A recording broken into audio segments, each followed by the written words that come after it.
दोस्तों नमस्कार।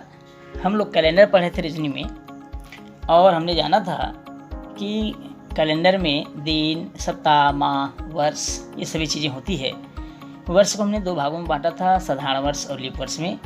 साधारण वर्ष में 365 दिन होता है और लीप वर्ष में 366 दिन होता है, ये हमने जाना था। हमने ये भी जाना था कि लीप वर्ष की पहचान 4 से भाग देकर हम कर लेते हैं। जब 4 से पूरा भाग चला जाए तो लीप वर्ष होता है और लीप शताब्दी वर्ष होता है जब वो 400 से पूरा विभाजित हो जाए। ये हमने जाना था। हमने ये भी जाना था कि दिन का कोड जो हमने बनाया था, शून्य को हमने संडे माना था, 1 को मंडे, 2 को ट्यूसडे, इस तरह से हमने 6 को सैटरडे माना था। और हमने देखा था कि साल में 12 महीने होते हैं, जनवरी से लेकर दिसंबर तक, जिसमें हमने ये भी देखा था कि हमारे जो फार्मूला है उस फार्मूले में हमने मार्च को 1 माना था। मार्च महीना को हमने 1 माना, अप्रैल को 2, इस तरह से हमने जनवरी को 11 और फरवरी को 12वां महीना माना था। और इस तरह से मानते हुए हमने एक फार्मूला बनाया था। वो फार्मूला आप सबने कल देखा था और उस पर से कुछ सवाल भी हमने किए थे। आज उसी फार्मूले पर आधारित कुछ और सवाल करेंगे। तो दोस्तों चलिए आगे बढ़ते हैं अगले प्रश्न की ओर। दोस्तों हमारा अगला प्रश्न है, 10 जून वर्ष 2002 को कौन सा दिन था? ये हमको पता लगाना है और फार्मूला कल हमने आपको बताया था, आज फिर उसको रिपीट करते हैं। फार्मूला है F बराबर, हमारा जो फार्मूला था, F बराबर K प्लस 13m-1 अपान 5 plus D plus D/4 plus C/4 minus 2C। ये हम इस फार्मूले को हमने देखा था, इस फार्मूले पर हमने सवाल भी किया था। हम देखेंगे इसी फार्मूले के आधार पर क्या हम 10 जून वर्ष 2002 के लिए दिन का पता लगा सकते हैं। तो चलिए इसको हल करते हैं। सबसे पहले हम इनके बारे में और जान लेते हैं एक बार। के क्या है, एम क्या है, डी क्या है और सी क्या है। के वर्तमान तारीख के लिए था, जैसे 10 जून है तो 10। एम माह की कोड के लिए था। डी वर्ष के अंतिम 2 अंक। सी वर्ष के प्रारंभिक 2 अंक। इस तरह से हमने जाना था। अब हम यहाँ मान रखते हैं 10 जून 2002, तो करेंट डेट हो जाएगा 10। 13 गुणित एम मतलब माह का कोड होता है। अब यहाँ माह का कोड कितना है? जून है। हम मार्च को 1 माने थे तो मार्च, अप्रैल, मई, जून, अर्थात माह का कोड हो जाएगा 4 ऋण 1/5। धन डी कितना है? वर्ष के अंतिम 2 अंक 02/4 धन वर्ष के प्रथम 2 अंक 20/4 ऋण 2C अर्थात 20। इस तरह से हम मान रख देंगे। अब हम देखते हैं 10 धन 13 चौक 52, 52 में 1 घटाएंगे, हमको मिलेगा 51 और 51 को 5 से भाग देंगे तो 5 दहम 50। कल हमने आपको बताया था कि दशमलव की बाद की संख्या को आपको नहीं लिखना है। 02 धन 02 को 4 से जब हम भाग करेंगे तो भागफल आएगा 0, क्योंकि दशमलव बाद की संख्या को हमको नहीं लिखना है। 20 को हम 4 से भाग करेंगे, 4 पंचे 20 और 2 का गुणा 20 से करेंगे तो 20 दूनी हमको मिलेगा 40। बहुत सिंपल है दोस्तों, शुरुआत है इसलिए आपको बड़ा लग रहा होगा। बहुत सरल और 1 लाइन फैक्ट है, इसको बस याद रखिए, पलक झपकते ही आप आंसर मालूम कर लेंगे। अब चलते हैं, सभी पॉजिटिव संख्याओं को जोड़ देंगे, जितने धनात्मक है सबको जोड़ देंगे। 10 10 2 5 को तो 10 10 20, 2 22 और 5 27। हमको मिलेगा 27 ऋण 40। 40 में जब हम 27 घटाएंगे दोस्तों तो हमको मिलेगा 13, वो भी ऋण में मिलेगा हमको, ऋण 13। अब ऋण 13 है, इसको हम भागित करेंगे 7 से। ये नियम है इस सूत्र में कि आपको सप्ताह के दिनों की संख्या 7 होती है तो 7 से आपको डिवाइड करना है और हमको शेषफल मालूम करना है। जब हम 7 से भाग करेंगे तो शेषफल हमको मिलेगा ऋण 6। कितना मिलेगा? ऋण 6। चूँकि दिन के कोड में ऋणात्मक संख्या नहीं थी दोस्तों, इसलिए हम क्या करेंगे, इसी ऋण 6 में सप्ताह के कुल दिनों की संख्या को जोड़ देंगे तो हमको धनात्मक संख्या प्राप्त हो जाएगी। शेषफल अधिकतम 6 ही आएगा दोस्तों, इसको हमेशा ध्यान रखेंगे, क्योंकि हम 7 से भाग दे रहे हैं तो अधिकतम शेषफल होगा 6। तो अब क्या करेंगे, ऋण 6 आ गया तो उसमें ऋणात्मक संख्या तो होती नहीं दिनों की संख्या में, तो हम उसमें 7 जोड़ देंगे और हमको मिलेगा धन 1। अब हम कोड देखेंगे, हमने कोड में माना था कि 0 है तो रविवार, 1 है तो सोमवार, तो यहाँ हमारा कोड 1 मिला है। अब हमारा दिन हो गया सोमवार और इस तरह से हम उत्तर की प्राप्ति कर लिए। तो प्रश्न था हमारा कि 10 जून वर्ष 2002 को कौन सा दिन था, तो उत्तर आएगा हमारा सोमवार। तो इस तरह से दोस्तों इस फार्मूले से हम सटीक आंसर मालूम कर सकते हैं, सटीक दिन को ज्ञात कर सकते हैं। चलिए अगले सवाल में और इसको क्लियर कर लेते हैं।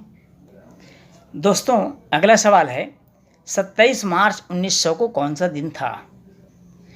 प्रश्न है दोस्तों 27 मार्च 1900 को कौन सा दिन था। हमको फार्मूला मालूम रखना है। फार्मूला वही है इससे पहले जो हमने लगाया था, a बराबर k plus 13m-1/5 plus d/d/4 plus c/4 -2c। इस फार्मूले को आप याद कर लीजिएगा, और याद कर लेंगे तो बार बार लिखने की आवश्यकता नहीं है। एग्जाम में आपको इसे लिखना नहीं, डायरेक्ट मान आप रखेंगे और पलक झपकते ही आप आंसर मालूम कर लेंगे। k का मान यहाँ पर 27 है, 13m। अब दोस्तों मार्च का कोड मैंने बताया था 1, क्योंकि हमारे इसमें मार्च से हम शुरू कर रहे थे। ऋण 1/5 धन d वर्ष के अंतिम 2 अंक जो 00 होगा, प्लस d/4 अर्थात 0/4, c वर्ष के प्रारंभिक 2 अंक अर्थात 19/4, ऋण 2 गुणित 19। 27 धन 13 एकम 13 होता है, 13 में 1 घटाएंगे दोस्तों तो 12 मिलेगा। उस 12 को हम 5 से भाग देंगे तो 2 बार जाएगा, क्योंकि दशमलव की बाद की संख्या को नहीं लिखना है।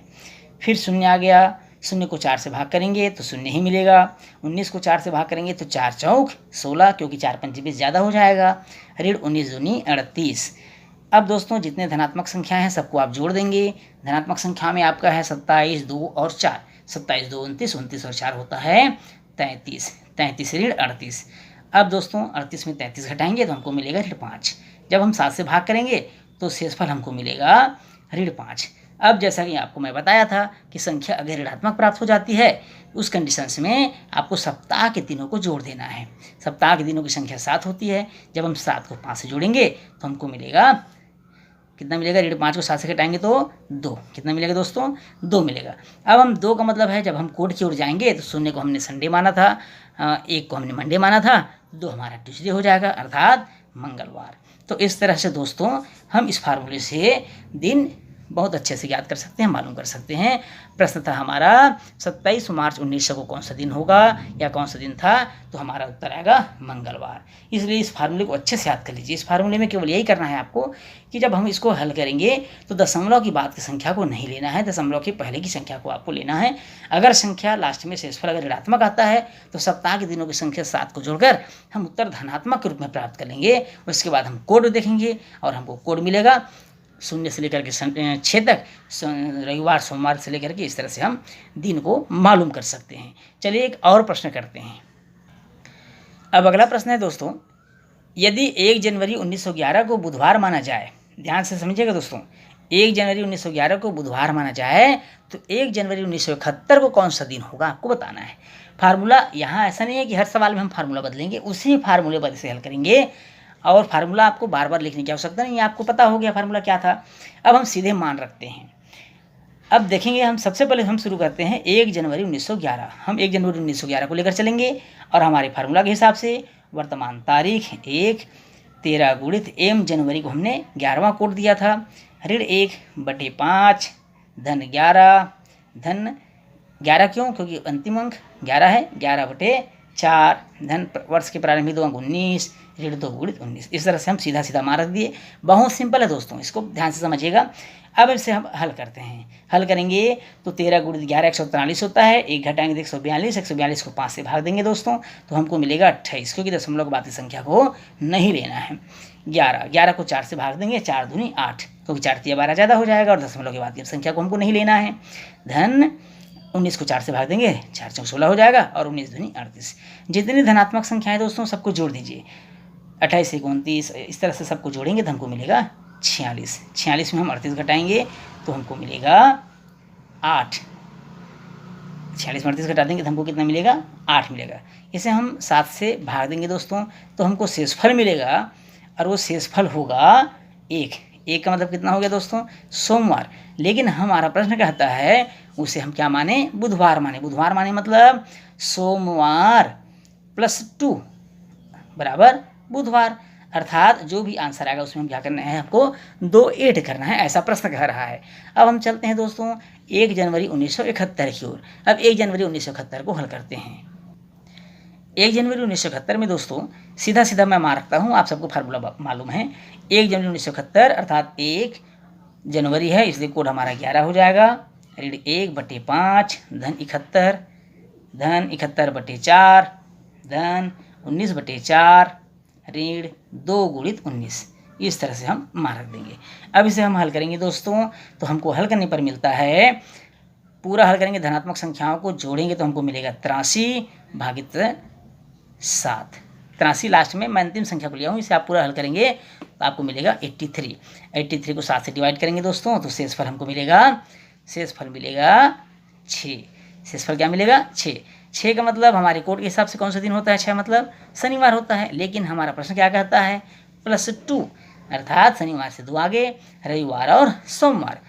तो हमारा प्रश्न एक बार और क्लियर कर लेते हैं। हमारा प्रश्न था, यदि 1 जनवरी 1911 को बुधवार माना जाए तो 1 जनवरी 1971 कौन सा दिन माना जाएगा दोस्तों? तो वह दिन होगा सोमवार, अर्थात 1 जनवरी 1971 को सोमवार माना जाएगा। तो इस तरह से एक ही फार्मूले से हम किसी प्रकार के प्रश्न को आसानी से हल कर सकते हैं। चलिए अगले प्रश्न की ओर चलते हैं। अब आते हैं दोस्तों, बिना फार्मूले वाले प्रश्न को कैसे हम हल, जरूरी नहीं है कि हर सवाल में आप फार्मूला लगाएं, कुछ सवाल ऐसे होते हैं जिसको हम बिना फार्मूले से हल करेंगे। जैसे इस प्रश्न को देखिए, यदि किसी माह के 10 तारीख शुक्रवार के 2 दिन बाद पड़ता है, ध्यान रखिएगा 10 तारीख शुक्रवार के 2 दिन बाद पड़ता है, तो उसी महीने की 20 तारीख को कौन सा दिन पड़ेगा?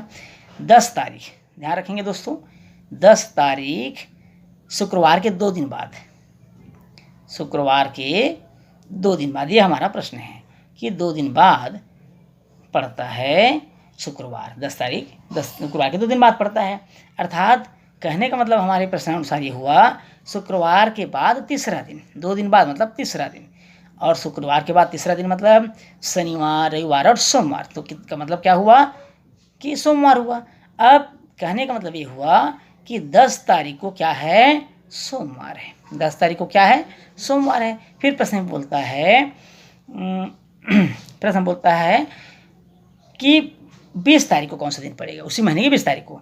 तो आप सबको मालूम है कि अगर हम 7 जोड़ दें तो भी हमको वही दिन प्राप्त होगा। आपको इससे पहले इंट्रोडक्शन बताया गया था, 7 जोड़ दें किसी भी तारीख में या 7 घटा दें तो हमको वही दिन प्राप्त होता है। अर्थात अब देखिए 17 तारीख को, कौन सी तारीख को? 17 तारीख को भी सोमवार है। इसका मतलब हुआ हमको 20 तारीख मालूम करना है, तो 17 तारीख में 3 दिन और जोड़ देंगे। 17 तारीख सोमवार था तो सोमवार में 3 दिन हम आगे बढ़ा देंगे, तब तो हमको 20 तारीख का मिलेगा। 20 तारीख का मतलब हुआ सोमवार प्लस 3 दिन, तो 3 दिन का मतलब मंगलवार, बुधवार, गुरुवार, अर्थात वह कौन सा दिन होगा? गुरुवार। कौन सा दिन होगा दोस्तों? गुरुवार होगा। अर्थात एक बार और इस प्रश्न को रिपीट करता हूँ, ध्यान से सुन लीजिएगा। यदि किसी माह के 10 तारीख शुक्रवार के 2 दिन बाद पड़ता है तो उसी महीने की 20 तारीख को कौन सा दिन पड़ेगा? बहुत सिंपल था, 10 तारीख शुक्रवार के 2 दिन बाद आता है, अर्थात तीसरा दिन आता है जो सोमवार था। अब 10 तारीख में 7 जोड़ेंगे तो 17 तारीख को भी सोमवार होगा। अब चूंकि हमको 20 तारीख को बताना है, अर्थात 17 तारीख के 3 दिन बाद, 17 तारीख को सोमवार था तो 3 दिन और जोड़ देंगे उसमें, मंगलवार, बुधवार और गुरुवार। इस तरह से हमको पता चला कि 20 तारीख को कौन सा दिन था दोस्तों? शुक्रवार था। 20 तारीख कौन सा तारीख था दोस्तों? कौन सा दिन था 20 तारीख को? गुरुवार था। कौन सा दिन था? गुरुवार था। ओके, चलते हैं अगले प्रश्न की ओर। हम अगला प्रश्न देखते हैं दोस्तों। अगला प्रश्न है, यदि मुकेश का जन्म 29 फरवरी 1936 को हुआ था, ध्यान से सुनेंगे दोस्तों, यदि मुकेश का जन्म 29 फरवरी 1936 को हुआ था तो वह 29 फरवरी 1950 तक कुल कितनी बार जन्मदिन मनाएगा या कितनी बार जन्मदिन मनाया? अब बहुत ध्यान समझिएगा, 29 फरवरी 1936, इसका मतलब ये हुआ कि 1936 लीप वर्ष है। चूंकि 1936 आपका हुआ लीप वर्ष है, 1936 क्या है दोस्तों? लीप वर्ष है, इसलिए 29 फरवरी सिर्फ लीप वर्ष में ही आएगा। अब देखेंगे, अब 1936 के बाद लीप वर्ष, अगला लीप वर्ष कौन सा होगा? 1940 होगा। उसके बाद अगला लीप वर्ष कौन सा होगा? 1944 होगा। उसके बाद अगला लीप वर्ष कौन सा होगा? 1948 होगा। उसके बाद अगला लीप वर्ष कौन सा होगा? 1952। अब आप देखेंगे 1950 तक पूछ रहा है, 1950 तक मतलब 1952 से पहले, तो ये आपकी गिनती में नहीं आएगा। 1936 के बाद बोल रहा है, इसलिए ये भी आपकी गिनती में नहीं आएगा। 1936 में तो उसका जन्म ही हुआ था, उसके बाद पूछा है, तो उसके बाद 1940, 44 और 48, तो कितने लीप वर्ष हुए? 3 लीप वर्ष हुए। तो इसका मतलब ये हुआ दोस्तों कि वह अपना जन्मदिन 1950 तक 3 बार मनाएगा। कितनी बार मनाएगा? 3 बार बनाएगा। चलते हैं अगले प्रश्न की ओर। दोस्तों अब हम चलते हैं अगले प्रश्न की ओर। आपको जो प्रश्न बताया जा रहा है दोस्तों, ये सटीक और मोस्ट इम्पॉर्टेंट और बार बार पूछे गए प्रश्न की श्रृंखला है। इसी तरह के प्रश्न कैलेंडर से पूछे जाते हैं, इससे ज़्यादा हार्ड प्रश्न पूछे नहीं जाते, चाहे वो पीएससी हो, एसएससी हो या व्यापम का कोई भी एग्जाम हो। इससे सरल या तो कैलेंडर के प्रश्न बहुत कम ही पूछे जाते हैं, और पूछे जाते हैं तो इसी तरह के प्रश्न पूछे जाते हैं। चलिए अगले प्रश्न की ओर चलते हैं दोस्तों। मोहन का जन्म सोमवार को हुआ था, उसके चचेरे भाई मुकेश तथा मोहन की उम्र में 20 दिन का अंतर है। ध्यान समझेंगे दोस्तों, मुकेश का जन्म किस दिन हुआ था आपको बताना है। एक बार और प्रश्न पढ़ देता हूँ। मोहन का जन्म सोमवार को हुआ था, उसके चचेरे भाई मुकेश तथा मोहन की उम्र में 20 दिन का अंतर है। कितने दिन का अंतर है? 20 दिन का। 20 दिन का अंतर है। मुकेश का जन्म किस दिन हुआ था आपको पता लगाना है। तो विषम दिनों वाला फार्मूला, और विषम दिनों वाला फार्मूला क्या था कि हमको 7 से भाग देना है। 0 से 6 तक हमने कोड निर्धारित किया था, आप सबको पता है। तो विषम दिनों की संख्या हमको पहले मालूम करना है, विषम दिनों की संख्या। अब यहाँ देखिए दोस्तों, कुल दिन है 20। 20 क्यों? क्योंकि इसमें लिखा है 20 दिन का अंतर है, तो 20। और विषम दिन के लिए हमको 7 से भाग करना पड़ेगा। 7 से जब हम भाग करेंगे तो हमको भागफल नहीं लिखना है दोस्तों, शेषफल लेना है। जो शेषफल हमको प्राप्त होगा 6। शेषफल कितना प्राप्त होगा? 6। इसका मतलब ये हुआ, अर्थात सोमवार को उसका जन्म हुआ था। कब हुआ था उनका जन्म? सोमवार को हुआ था। अब सोमवार से 6 दिन आगे, अर्थात मंगलवार, बुधवार, गुरुवार, शुक्रवार, शनिवार और रविवार। कौन सा वार होगा? रविवार। अर्थात मुकेश का जन्म रविवार को हुआ था। तो इस तरह से हम ज्ञात कर सकते हैं। ये तो बिना फार्मूले वाले प्रश्न। इस तरह हमने देखा दोस्तों कैलेंडर में किस तरह के प्रश्न पूछे जा सकते हैं। बहुत सरल चैप्टर है। आपको केवल ये ध्यान रखना है, दिन का कोड जो हमने बताया 0 से लेकर के 6 तक, 0 को रविवार मानना है, 6 को शनिवार मानना है। इसी प्रकार माह का कोड, मार्च को 1 मानते हुए जनवरी को 11 और फरवरी को 12वां महीना मानेंगे। ये दोनों अगर कोड आपने याद कर लिया है दोस्तों, तो किसी भी तारीख का दिन मालूम करना बहुत आसान है। और कैलकुलेशन करते समय आपको ये भी ध्यान रखना है, फार्मूला में जब हम मान रखेंगे तो जब हल करेंगे तो दशमलव की बाद की संख्या को नहीं लेना है।